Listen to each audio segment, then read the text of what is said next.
নমস্কাৰ, মই সাংবাদিক পংকজে আপোনাক সকলোকে পুনৰবাৰ মোৰ ইউটিউব চেনেল তথা Facebook page Pankaj cream colour আন্তৰিকতাৰে স্বাগতম জনাই লৈ আনিছোঁ এই মুহূৰ্তত 17 নম্বৰ ৰাষ্ট্ৰীয় ঘাইপথত সংঘটিত হোৱা এটা পথ দুৰ্ঘটনাৰ খবৰ। গতিকে চাই থাকক সম্পূৰ্ণ ভিডিঅ'টো। এটাৰ পিছত এটাকৈ পথ দুৰ্ঘটনা সংঘটিত হৈ থকা 17 নম্বৰ ৰাষ্ট্ৰীয় ঘাইপথত পুনৰবাৰ সংঘটিত হ'ল আন এটা পথ দুৰ্ঘটনা। আৰু এই বাহনখনৰ চালকে জানিবলৈ দিয়া মতে ডাম্পাৰ এখনৰ সৈতে কিছু সংঘৰ্ষ হোৱাৰ ফলতে এই পথ দুৰ্ঘটনাটি সংঘটিত হয় আৰু দলং এখনৰ তলত এনেদৰে বাগৰি পৰে এই তেল কঢ়িওৱা বাহনখন। পেট্ৰল আছিল আৰু গুৱাহাটীৰ পৰা তুৰালৈ লৈ গৈ থকা অৱস্থাতে পুৱতি নিশা আজি ৰাতিপুৱাৰ ভাগতে সংঘটিত হৈছে এই পথ দুৰ্ঘটনাটি। আৰু বাহনখনৰ নম্বৰ মই জনাইছোঁ ML08G1909। পুনৰবাৰ বাহনখনৰ নম্বৰ জনাইছোঁ ML08G1909। আৰু এই বাহনখন গুৱাহাটী দিশৰ পৰা তুৰা অভিমুখে গৈ আছিল, মেঘালয় দিশে গৈ আছিল। আৰু তেনে সময়তে কুঢ়িয়ামাৰীত এখন বাহনৰ সৈতে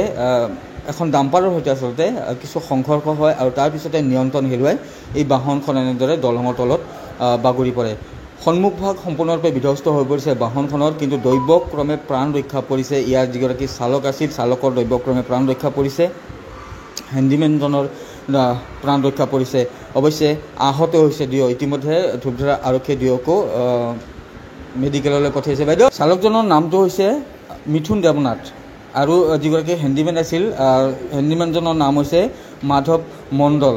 তো স্ক্ৰীণত আপোনালোকে দেখি আছে এনেদৰে বিধ্বস্ত হৈ পৰিছে বাহনখন আৰু দৈৱক্ৰমে প্ৰাণ ৰক্ষা পৰিছে বাহনখনৰ চালক তথা হেণ্ডিমেনৰ।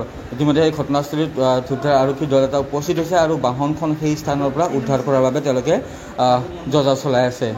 আৰু কোনো ধৰণৰ যাতে অঘটন সংঘটিত নহয় তাৰ বাবে ইতিমধ্যে অগ্নি নিৰ্বাপন বাহিনীৰ যি বাহন, এই বাহন মোতায়েন কৰা হৈছে, আপোনালোকে দেখি আছে স্ক্ৰীণত। এনেধৰণে এটা ৰাতিপুৱাৰ ভাগতে সংঘটিত হ'ল এটা পথ দুৰ্ঘটনা আৰু দুৰ্ঘটনাগ্ৰস্ত হ'ল এখন তেল কঢ়িওৱা বাহন। আন এটা খবৰ দিবলৈ লৈছোঁ আপোনালোকক উপহাৰ কুপন খেলৰ সম্পৰ্কত। আজি খেলখন আছে আৰু বৰ্ণিহাটত অনুষ্ঠিত হ'বলৈ গৈ আছে এই বৃহৎ উপহাৰ কুপনৰ খেলখন। টিকেটৰ যি মূল্য সেয়া মাত্ৰ হৈছে 100 টকা আৰু প্ৰাইজ হিচাপে ৰখা হৈছে প্ৰথম পুৰস্কাৰ নগদ 25 লাখ টকা আছে। থাৰ, বলেৰো, স্কৰপিঅ' আদি বিলাসী বাহনসমূহ ৰখা হৈছে। তো আজিৰ খেল 5টা বজাত খেলখন অনুষ্ঠিত হ'ব বুলি জানিব পৰা গৈছে। তো যদি আপোনালোকক টিকেট লাগে, এই খেলখনৰ টিকেট যদি আপোনালোকে ল'ব বিচাৰে তেন্তে এতিয়াই স্ক্ৰীণত যি নাম্বাৰ আছে সেই নাম্বাৰটো মোৰ হয়, সেই নাম্বাৰটোত আপোনালোকে মোক এতিয়াই মেছেজ এটাকৈ দি দিব। 3টা বজালৈকে টিকেট পাব, তাৰপিছত টিকেট কিন্তু নাপায়। গতিকে 100 টকাত, মাত্ৰ 100 টকাতে 25 লাখ টকাৰ গৰাকী হোৱাৰ সৌভাগ্যৱান হয়তো আপুনিও হ'ব পাৰে যদি আপোনালোকে ভাগ্য পৰীক্ষা কৰি চাব পাৰে বা টিকেট যদি ল'ম বুলি যদি বিচাৰে। এই খেলখনৰ আজিৰ খেল আজি বিয়লিৰ ভাগতে খেলখন অনুষ্ঠিত হ'ব। তো খেলখনৰ টিকেট যদি আপোনালোকে মোৰ পৰা ল'ব বিচাৰে ল'ব পাৰে।